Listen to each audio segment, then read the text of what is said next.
I love my Neville oranges. They have to be ripe. I can only eat citruses if they're ripe and sweet. When you eat a citrus, it better be sweet as honey, except for grapefruit. And you can always tell when a grapefruit is too acidic, and you just have to get used to that. But definitely make sure your fruits are as alkaline as possible. I mean, they're supposed to be alkaline. It's the way we raise and pick them. That's all that is. What if you're allergic to grapes and citrus? Then you want to back up, my dear, to something that you can deal with. Even if you have to use vegetables. Sometimes you have to use vegetables to start your detoxification. Nothing wrong with that at all.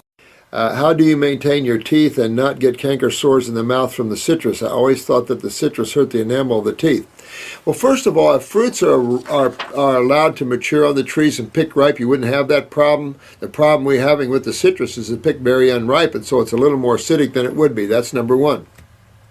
Number two, if you have that much herpes in the mouth, I would definitely get rid of the citrus. I'd get off the acid fruits, go to the subacid where you're having more grapes and apples, and your sweet fruit. You're still probably going to pull some of these, but that just shows you're full of herpes in the mouth, and that's all acid. It shows how acidic you are in the mouth here, dear. When you have systemic acidosis problems, you might be careful of the citruses or of the acid fruits, or what they call the acid fruits.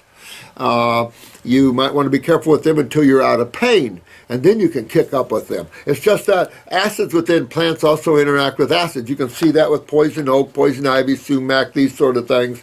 These are just plant acids, Those of you who are in extreme pain, it's extreme acidosis, and detoxification can increase that. There's no question about that.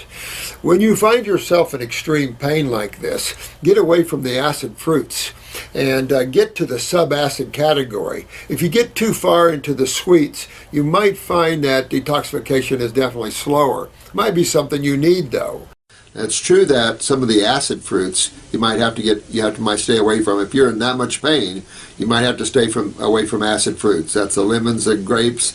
I mean, the grapefruits, the oranges. If you got good organic oranges, though, they won't have any acid to them. But the pineapples and stuff like that, the cruciferouses, you have to stay away from them. The nightshades, that's potatoes, eggplants, tomatoes, you have to stay away from them. Sometimes when you're in excessive pain, you have to stay away from the foods that can exacerbate that pain. The other question you have here, and still don't understand how acid-tasting fruit like lemon and grapefruit can be alkaline to the body. Well, because predominantly the food is a base chemistry food. You have acetic acid and different acids, definitely, that pick that up. I think our biggest problem here, really, with acid fruit is the fact that most of them are just simply picked unripe. I think if you really looked at the fruit and you went over, like with Tosh at the Thailand, and you went to some of these tropical islands, just the fruit is just incredible. South of France, Spain, all these countries have some great food. And I think if we sat down to a big meal from Thailand of fruits and watermelons, it would literally blow you away. You would then understand what I'm talking about fruit. It's difficult. It is difficult to look at the grocery stores, even the natural Whole Foods and stuff like that, and see high quality food. It isn't the grocery store's fault, really. It's the farmer's fault. We don't take pride in what we do. And everything you do should be a part of you. And it should be the best you can do. And say, look what I did for you. It's true that, and the only thing I can say is like pineapples and the real acidic fruits that if they're not allowed to ripen nutritively on the tree or plant, they will be acidic, more acidic. And that's one of our biggest problems with thinking citrus.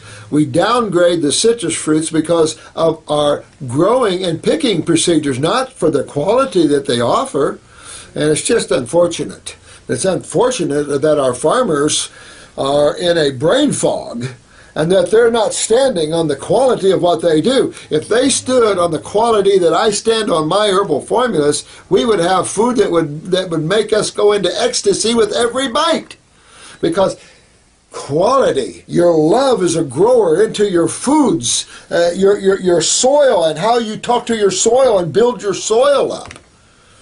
I mean, and you let them ripen as much as possible. And the gift from you as a vehicle for God to say, here, enjoy this beautiful orange I just grew for you. My trees are in love with growing you beautiful food. You're gonna feel really good eating that. Farmers are in it for the money nowadays.